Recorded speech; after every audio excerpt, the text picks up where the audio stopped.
jika seorang muslim tauhidnya benar tetapi tidak taat ulil amri, yang tidak taat kepada ulil amri pemerintah, apakah masih ahlus sunnah?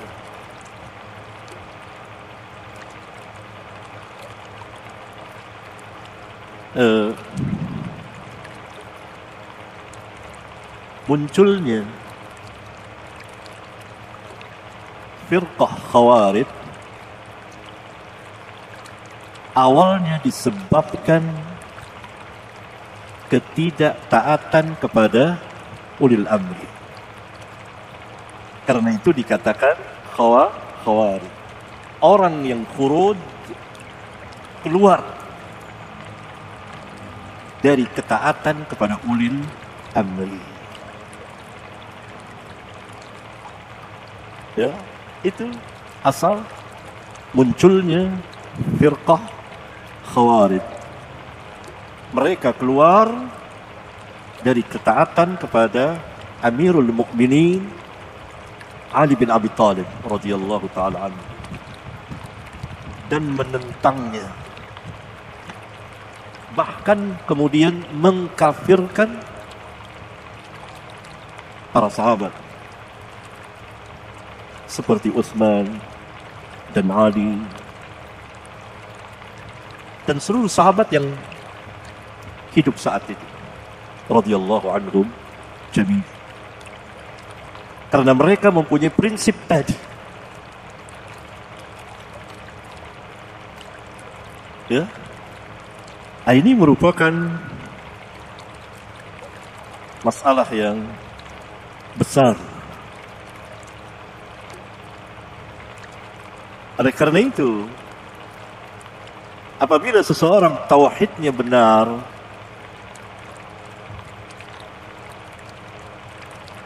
manhajnya benar,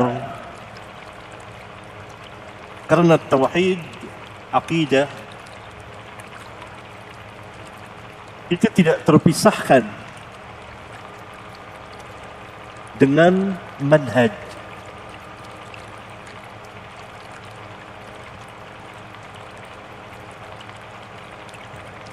Niscaya dia akan mengikuti perjalanan salafun as-salihin. Karena Al-Quran memerintahkan untuk mentaati ulil amri. Perhatikan firman Allah tabaraka wa ta'ala, ya ayyuhalladzina amanu ati'u Allah wa ati'ur rasul wa ulil amri minkum. Hai orang-orang yang beriman, taatlah Allah, taatilah Allah, dan taatilah Rasul. Kalimat perintah ati'u diulang 2 kali ketika memerintahkan untuk mentaati Allah dan Rasulnya. Berarti ketaatan kepada Allah dan Rasulnya mutlak, tidak boleh dipilih dan dipilah, tidak boleh dipikir-pikirkan lagi. Karena semua perintah Allah dan Rasulnya baik bagi manusia. Dan larangan Allah dan Rasulnya bahaya bagi manusia. Ketaatan mutlak. Kemudian ketika Allah memerintahkan taat kepada ulil amri, tidak diulang perintah ati'u. Langsung wa ulil amri minkum. Maknanya apa? Ketaatan kepada ulil amri terkait dengan ketaatan kepada Allah dan Rasulnya. Kalau perintah ulil amri menyelisihi, menyalahi Allah dan Rasulnya, maka tidak boleh didengar dan tidak boleh ditaati. Sebagaimana sabda Rasulullah SAW nanti akan ada di hadis sini. Apabila diperintah maksiat, fala sam'a wala ta'ah. Idza umira bi maksiatin fala sam'a wala ta'ah. Apabila diperintah maksiat, maka tidak boleh taat, tidak boleh mendengar, dan tidak boleh mentaati. Hadis ke-30 dari kitab ini. As-sam'u wa ta'atu haqqun 'alal mar'i al-muslim fima ahabba wa kariha ma lam yu'mar bi ma'siyatin fa idza umira bi ma'siyatin fala sam'a wa la ta'ah. Mendengar serta taat kepada ulil amri wajib atas setiap muslim, baik pada perkara yang dia suka maupun perkara yang dia benci, selama tidak diperintah maksiat. Maka apabila diperintah maksiat, tidak boleh mendengar dan tidak boleh taat. Tetapi tidak boleh khurut seperti Khawarij, keluar dari ketaatan secara umum. Itu tidak boleh. Hanya perintah yang maksiat itu yang tidak boleh kita taati dan kita dengar. Tetapi tetap kita berada di dalam ketaatan secara umum kepada ulil amri. Tidak boleh keluar dari ketaatan secara umum. Apalagi menentangnya dan seterusnya, membuat kekacauan, membuat kerusakan di satu negeri yang tadinya aman, kemudian berubah menjadi tidak aman, ketakutan dan lain sebagainya. Oleh karena itu ketaatan kepada ulil amri itu termasuk bagian dari akidah Ahlus Sunnah wal Jamaah. Maka sejauh mana, ini kan secara umum pertanyaan ini. Apakah dia tidak mengerti atau dia sudah tahu? Barangkali tauhidnya itu sebatas yang dia ketahui. Dia tidak belajar tauhid kecuali tauhid yang diajarkan oleh sebagian Khawarij. Khawarij juga mengajarkan tauhid, tapi tauhid yang menurut mereka. Ya.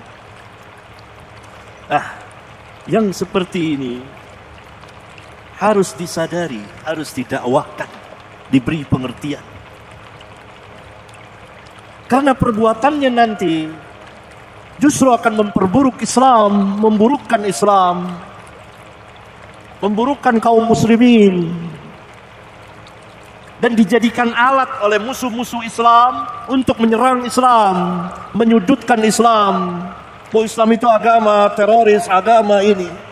Dan orang-orang yang lemah imannya dari orang-orang muslim, baik dari pemerintah dan lain sebagainya, akan menganggap bahwa kaum muslimin yang menjalani agamanya dengan ketaatannya dituduh seperti itu, disamaratakan karena keawaman mereka. Pakai jenggot, dituduh teroris. Padahal teroris nggak ada yang pakai jenggot. Saya pernah ditanya oleh sebagian aparat, kenapa anak buah? Wah, dia panggil anak buah. Saya bilang jangan bilang anak buah. Ini pelajar-pelajar saya. Nah, anak buah kan rasanya ini. Ini kan murid-murid saya tuh yang suka ikut. Anak buah Ustadz ini jenggotan semua. Mau tahu kenapa jenggotan? Nabi SAW yang perintah. Kaget dia. Berarti dia baru tahu bahwa Nabi yang perintah. Oh, Nabi yang perintah. Iya. Itu dia. Polisi yang tanya sama saya. Jelasin. Kenapa saya berjenggot? Bukan ikutin orang-orang ini dan lain sebagainya. Itu pernah dulu zaman dulu. Nabi SAW yang memerintahkannya, ahful liha, panjangkanlah jenggot. Baru dia tahu. Seakan-akan dia kaget. Itu Nabi, berarti bukan mengikuti sesuatu ajaran-ajaran yang dianggap dituduhkan sebagai teroris. Cingkrang, tercana, tidak isbal. Itu pun Nabi. Tapi itu tidak ditanyakan. Saya perlu jelaskan. Itu pun Nabi yang mulia alaihi salatu wassalam. Dan Nabi SAW tidak mengharuskan di betis, setengah betis, tidak. Sahabat ketika diperintah oleh Nabi SAW sampai setengah betis, dia merasa susah, sahabat. Nabi SAW boleh turun sampai mata kaki. Jangan lewati mata kaki. Itu dia. Setengah betis boleh, di bawahnya boleh. Setengah betis itu jangan sampai tinggi-tinggi, nanti syuhrah.